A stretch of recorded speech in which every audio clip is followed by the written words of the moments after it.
नागपुर की एक महिला ने अंबाचड़ी पुलिस को लिखित शिकायत दी है कि शहजाद प्यारू खान और यूट्यूबर जिशान सिद्दीकी, जो स्वयं को एक पत्रकार और समाज सेवी बताता है, इन्होंने मिलकर उनसे और उनके परिवार से 70 लाख की अवैध मांग की है। महिला का आरोप है कि दोनों आरोपी उनके घर जाकर गाली गलौज करते हैं, मोहल्ले में तमाशा करते हैं और उनके परिवार को बदनाम करने की धमकी भी देते हैं। शिकायत में कहा गया है कि उनका video news express channel, Facebook और इंस्टाग्राम पर डालकर उन्हें सार्वजनिक रूप से अपमानित किया जा रहा है। नागपुर के अंबाचड़ी पुलिस स्टेशन में एक महिला ने लिखित शिकायत दर्ज कराई है कि शहजाद प्यारी खान और जिशान सिद्दीकी, जो कि एक समाज सेवी बताते हैं, इन्होंने महिला से 70 लाख रुपए की अवैध मांग की है। क्या इस पूरे मामले पर प्रकाश डालना चाहेंगे आप? क्या हकीकत? ये पूरे तरीके से फॉल्स एलिगेशन है जो भी उन्होंने लगाया है। ये इशू ऐसा है कि मैंने न्यूज़ देखा है आपकी, वो न्यूज़ के अंदर में वो लेडी बोल रही है पहली बात तो कि मेरे अकाउंट में कभी कोई पैसा नहीं आया है। तो ये अंजलि के इसका फ़ोन पे का रिकॉर्ड है। ये पहले 40,000 रुपये गए और सेम डेट पे 50,000 रुपये गए फ़ोन पे के ऊपर में। ये इशू ऐसा है कि अंजलि डोबले, स्वप्निल डोबले इसका हस्बैंड, और एक अभिषेक कश्यप जो कि हुड़केश्वर के पुलिस कांस्टेबल है, इनके द्वारा अनेक लोगों को पैसे के नाम पर ठगा गया है।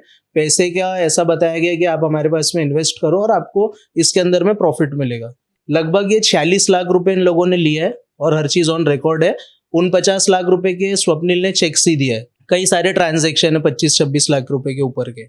ये इशू ऐसा है कि कुछ समय तक उसने प्रॉफिट दिया, ये लोगों से एक एक करके पैसा ये नाम पर लिया उन लोगों ने, तीनों नहीं, कि हमारा गोल्ड कंपनी में इन्वेस्टमेंट और होलसेल में फ्रूट का कुछ बिजनेस है, तो आप पैसा लगाओगे तो आपको प्रॉफिट मिलेगा। कुछ समय उन्होंने इनसे और पैसे निकलवाने के हिसाब से थोड़ा बहुत प्रॉफिट शो करा। 46 लाख रुपए में से मात्र 12 या 13 लाख रुपए उसने इनको रिटर्न किया है और लगभग पिछले 3-4 महीनों से इनको एक भी रुपये उसने रिटर्न नहीं किया। जब ये बार बार उनके पास जाते हैं, बात करते हैं, तो कभी झूठे मामले में फंसाने की धमकी, कई सारे कॉल रिकॉर्डिंग्स है जिसके अंदर में अभिषेक कश्यप एक पुलिस अधिकारी रहने के, कर्मचारी रहने के बावजूद फोन पर ये बोल रहे हैं कि भैया अपना काम जेन्यून चल रहा था, मैंने पिछले महीने 10 पेटी कैश उठा कर दिया। ये सब ऑन रिकॉर्ड है चीज़ें। तो पहली बात, एक सरकारी कर्मचारी होता है, पुलिस कर्मचारी, सरकारी मुलाजिम होने के बाद दूसरा काम करना अलाउड नहीं, तो ये कौन से ऐसे ऊपर नीचे के काम कर रहे हैं, दूसरे बिजनेस कर रहे हैं। जब ये लोग हार गए, पीड़ित लोग, ये कोई बहुत बड़े बैकग्राउंड के लोग नहीं है, ये 45-46 लाख रुपए एक जन का नहीं, कई सारों का इनका मिलाकर है पैसा। लास्ट में स्वप्निल डोबले ने इनको जब ये बोल दिया कि भैया मैं पैसे नहीं दे सकता, तुमको लीगल इलीगल जो करना है वो सब मेरे को लागू है, उसके बाद में पीड़ित लोग मेरे पास आए। मैं जनता फाउंडेशन का प्रेसिडेंट होने के नाते कोई पहला इशू नहीं है जिसमें मैं काम कर रहा हूँ, ऐसे कई सारे इशूज पे मैं वर्किंग करता हूँ। मैंने जब ये इशू रेस करा तो अंजलि डोबले द्वारा, पहली बात तो मैं जिस लेडी को जानता नहीं, पहचानता नहीं, कुछ भी ना कभी मिला हूँ, वो लेडी का काम नहीं है मेरी राइट टू प्राइवेसी का हनन करने का। अंजलि डोबले ने 28 अक्टूबर को पीड़ितों ने पुलिस कमिश्नर ऑफिस में स्वप्निल डोबले, अंजलि डोबले और अभिषेक कश्यप के अगेंस्ट लिखित शिकायत की है। ये इशू जब मैंने रेस करा जनता फाउंडेशन के माध्यम से, तो अंजलि डोबले जिनके अगेंस्ट मैं लड़ रहा हूँ, वो मेरे पर्सनल व्हाट्सएप के ऊपर में एक धमकी भरा पत्र भेजती है, मतलब एक काइंड ऑफ ब्लैकमेलिंग वाला पत्र। और लास्ट में उसका सारांश ये है कि मतलब मैं जा रहा हूँ उसके घर पे, मैं बार बार पैसे की डिमांड कर रहा हूँ, मैं उसके हस्बैंड को, मैं भी मतलब जो पीड़ित है उसके साथ मैं भी फ़ोन करता हूँ, पैसे मांगता हूँ, ज़्यादा पैसे दो करके। लागू तो लेटर में भी कर रही है कि उसके पति ने पैसे लिया इन लोगों से और उसके पति का इन्वेस्टमेंट का काम है। अब लास्ट में लिखना कि अगर, और जिशान सिद्दीकी, मतलब उसका सारांश है कि अगर मैं पीड़ितों की मदद करूं तो अपनी बेटी के साथ मैं आत्महत्या कर लूंगी। बेटी के साथ आत्महत्या क्या होता है? आत्महत्या खुद की जान लेना होता है। बेटी के साथ मतलब हमने ये भी शिकायत भी किया, मैंने लिखित में, कि इसकी जांच हो कि ये लेडी कहीं अपने सेल्फ बेनिफिट के लिए कहीं अपनी बेटी को ना मार डाले, क्योंकि खुद पत्र में वो चीज़ लिख रही है। कई बार सुप्रीम कोर्ट के right to life, right to privacy को लेकर के जजमेंट्स आए हुए हैं। मेरा जिस लेडी से कोई संपर्क नहीं है, वो लेडी मेरे पर्सनल व्हाट्सएप पे ऐसा पत्र मुझे नहीं भेज सकती, इसकी शिकायत की गई है। और ये जो एक्विजिशन है या एलिगेशंस है मेरे ऊपर, अगर इसके कोई भी कुछ भी बोल देगा, अगर मैं अभी आपके बारे में कुछ भी एलिगेशन लगा दूंगा, आपने मेरे को यहाँ चेंबर में बुला के ऐसा बोले, सिद्ध तो करना पड़ता है ना। मैंने अगर इसलिए कुछ भी जो अभी लिख रही है, अभी इसके ऊपर बहुत जल्दी झूठी शिकायत डालने के मामले में मैं खुद जिम्मेदारी से बोल रहा हूँ, मैं एफआईआर करवाऊंगा। शिकायत मैं कर चुका हूँ एक रेप्यूटेड इंसान को जो एक अच्छे तरीके से समाज में काम कर रहा है। आगे भी ऐसे कई लोग आ सकते हैं, ऐसा कोई मेरे को इस चीज का कोई रत्ती बराबर फर्क भी नहीं पड़ता है इसको, लेकिन अब ये साबित करना पड़ेगा कि मैं कब इसके घर पे गया हूँ। इसने जैसा लिख दी है कि मैं इसके पति को फोन करता हूँ, आज तक मैंने कब एक भी बार इसके पति को फोन किया है? कोई कॉल रिकॉर्ड या तो सीडीआर रिकॉर्ड कभी ये शो कर नहीं सकते। दूसरी बात ये जो बोल रही है न्यूज में कि मेरे अकाउंट में कोई भी पैसा नहीं आया है, तो ये मैंने अभी आपको शो कर दिया हूँ। इसके अलावा इसके अकाउंट से भी जो पैसे आए थे उसका भी पूरा डिटेल्स मौजूद है। ये प्रेशर डेवलपिंग टेक्टिक्स है। और मैं आपको आप एक मीडिया के अंदर मैं इंटरव्यू दे रहा हूँ, आप भी एक मीडिया कर्मी है, तो कल को कोई भी अगर ये हरकत करता है, कोई क्राइम करता है, लोगों को ठग लेता है या कोई मर्डर कर देता है, तो क्या उसका एक ये नया चारा निकाल लेंगे, नया रास्ता आरोपी लोग निकाल लेंगे कि अगर तुमने हमारे खिलाफ काम किया तो हम सुसाइड कर लेंगे। ये तो एक प्रेशर डेवलपिंग टेक्टिक है। कोई पुलिस अधिकारी अगर किसी ने मर्डर कर दिया तो क्या कोई पुलिस आयुक्त को ये धमकाएगा कि मेरे ऊपर अगर मर्डर का गुना दर्ज कर दिया गया तो मैं सुसाइड कर लूंगा? जीशान जी, आपकी बात ठीक है, हम एक बार मान भी लें, लेकिन अगर न्यूज चैनल के साथ अगर मिलके आपने अगर न्यूज चैनल को कोई इन्फॉर्मेशन दी है और महिला को जब तक कि वो आरोपी सिद्ध नहीं हुई है उसका फोटो अगर सार्वजनिक तौर से दिखाया जा रहा है, तो ये कहीं ना कहीं उसके अधिकारों का हनन नहीं है?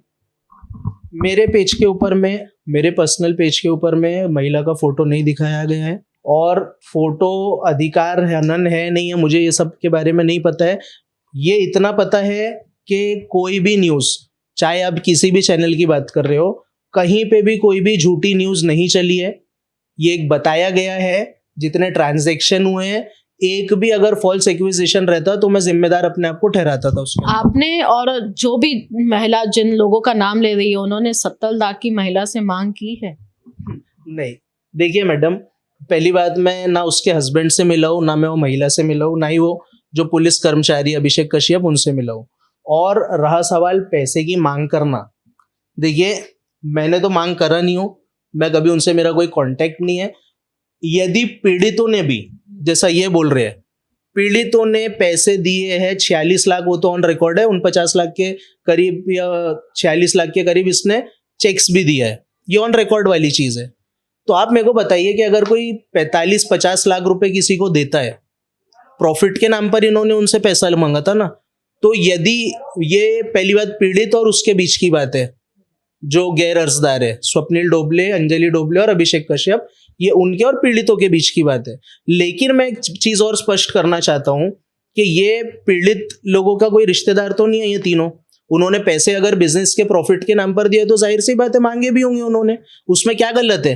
ये प्रेशर डेवलप करना कि हमने तुम्हारा पैसा इतने दिन यूज कर लिया, खा लिया, डुबा भी दिया, अरे प्रॉफिट दूर की बात है मैडम, आज इन्होंने अगर प्रॉफिट कमाने पैसा लगाया भी था, इसने क्या जो इनके जेब की रकम है 46 लाख रुपए, क्या वो इन्होंने रिटर्न किया है? ये मतलब इस तरीके का टेक्निक हो गया कि पैसे भी खा जाओ। कोई अगर अपने को पैसे बार बार मांग रहा है तो उसको डायरेक्ट जवाब दो गरीब समझ के कि तुमको जो करना हो करो, लीगल इलीगल सब लागू है। अब वो पीड़ित हमारे जैसे किसी के पास अगर आ रहे हैं और हम उनके न्याय के लिए लड़ाई लड़ रहे हैं, तो हम क्यों हमारे भी ऊपर ये प्रेशर डेवलप करने की कोशिश करना? देखिए मैडम, मैं जो फील्ड में वर्क कर रहा हूँ, ऐसे एलिगेशन हो सकता फ्यूचर में भी आएंगे, और ऐसे लोगों के ऐसे एलिगेशंस की वजह से अगर मैं काम करना बंद कर दूं तो मेरे को सब कामकाज बंद करके घर में बैठना पड़ेगा। इससे कुछ होने वाला नहीं है। और ये लेडी पर मैं जल्द से जल्द झूठी मेरे बारे में शिकायत डालने के मामले में एक एफआईआर भी दर्ज करवाऊंगा। तो आपकी जैसे अगर पर्सनैलिटी को डिफेम करने की ये कोशिश की जा रही है, समाज सेवी आप कहते हैं, आप हैं भी, और लेकिन इस तरह के आरोप लग रहे हैं आपको महिला को धमकाने और ब्लैकमेलिंग करने की। कई उसने पुलिस स्टेशन में भी बताया कि लोग उसकी बच्ची के स्कूल के आसपास, उसके घर के आसपास घूम के उसे थ्रेटन करने की कोशिश कर रहे हैं। इन सभी बातों का कैसे खंडन करेंगे? मैं खंडन यही करूंगा मैम, पहली बात मेरे को पता नहीं उसकी बेटी है, ये उसने मेरे को जो लेटर भेजा उसमें मुझे पता चला कि मैं बेटी के साथ आत्महत्या करूँ। ये कितनी नीचता पार कर रही है ये औरत कि एक बच्ची को इसमें बेवजह घसीट रही है कि बच्ची के स्कूल जाकर के ब्लैकमेल। देखिए आजकल कोई भी स्कूल, मेरे को नहीं लगता ऐसा होगा कि उसके एंट्रेंस के गेट के ऊपर में कोई सीसीटीवी कैमरा ना रहे, जगह जगह चौक पर कैमरास लगे हुए हैं। कोई भी इसमें दिखा दे रिकॉर्डिंग में कि हम लोग अगर गए हैं, और मैं इतने ऊंचे काम कर नहीं सकता हूँ, मैं आप भी परिचित हो मुझसे और कई सारे मीडिया कर्मी परिचित है। हम लोगों जो पीड़ित रहते हैं उनके न्याय के लिए लड़ाई लड़ते हैं। बच्ची की स्कूल में जाना इतना स्तर गिर के कभी काम होने वाला नहीं हमारे तरफ से। और ये इसने जो भी बातें करी है इसको मैं मानहानि का भी नोटिस डालूंगा। इसने अगर मेरे को इनकी हरकतों से ऐसा लग रहा है कि इसने और इसके पति ने और इसका जो साथी है अभिषेक कश्यप, इन्होंने मिलके कई बार हो सकता है काम करे होंगे। मेरे को शंका हो रही है ऐसी कि पैसे खाए जाओ और कोई रिटर्न लेने ताकत लगा रहा है तो उसके ऊपर में उसको या तो पुलिस स्टेशन दिखा दो या झूठी न्यूज चलवा दो। जो मीडिया चैनल भी मेरे अगेंस्ट में फेक न्यूज चलाएगा मैं उसको भी मानहानि का दावा ठोकूंगा। जो इस टाइप की हरकत ये कर रही है अगर ये लिखित में भी कहीं डालती है तो प्रूफ तो मीडिया चैनल रहे या चाहे ये रहे, प्रूफ तो करना पड़ेगा कि मैंने कहाँ पर ऐसे को क्या मांग कर रहा हूँ, कब मैं इसके घर पर गया और कब मैं इसके स्कूल में गया हूँ इसके बच्ची के। और आपके साथ साथ जो अगर बाकी लोगों का नाम लिया है महिला ने, अगर वो दोषी पाए जाते हैं तो उनके लिए क्या बोलना चाहिए? देखिए, दोषी जो भी रहेगा, पहली बात मैं भी मैम अगर किसी का काम हाथ में लेता हूँ तो मैं अधिकतर उनके बारे में इन एंड आउट पता करने के बाद में, अभी जैसा मैं उनकी डिटेल से पहले से लेके रखा था मेरे पास, उसके बाद में मैं वर्किंग शुरू करता हूँ। दोषी वो पाया जाता है तो इसमें मेरा लेना देना नहीं है, लेकिन जहां तक मेरे नॉलेज में है आगे वाले बंदे ने भी लिख के शिकायत की है बाकायदा पुलिस आयुक्त कार्यालय में, पुलिस स्टेशन में। उनका ये साफ कहना है कि मैं जिंदगी में इसके घर तक के नहीं गया हूँ। रहा सवाल ये कॉल्स करता है तो कॉल तो बिल्कुल इसका पैसा उसके ऊपर, तो कॉल तो कर बात करने के लिए, और कॉल रिकॉर्डिंग्स ये पीड़ित बंदे के पास में इसकी मौजूद है। इतना झूठ ये स्वप्निल डोबले ने बोला है, ये रिकॉर्डिंग में बोल रहा है। अगर इसकी बीवी का कोई लेना देना नहीं है तो ये रिकॉर्डिंग में है, रिकॉर्डिंग है मेरे पास। ये पीड़ित को फोन पर बोलता है भैया तुम्हारी भाभी को भेजा हूँ बैंक में चेक करने के लिए, स्क्रीनशॉट्स है। अच्छा, जब मैंने ये इशू भी किया था तो स्वप्निल डोबले, अंजलि डोबले द्वारा पहले पीड़ितों से बात की गई कि भैया हम आपका पैसा थोड़ा थोड़ा करके रिटर्न कर देंगे, आप वो जनता फाउंडेशन वालों के पास क्यों चले गए, आप थोड़ा सा रुक जाओ। 3 नवंबर की इन लोगों ने डेट दिया था पीड़ितों को। पूरे पीड़ितों ने भी बाकायदा ट्रांजैक्शन की डिटेल्स के साथ इनके ऊपर गुना दर्ज करने ऑलरेडी शिकायत डाल चुके हैं।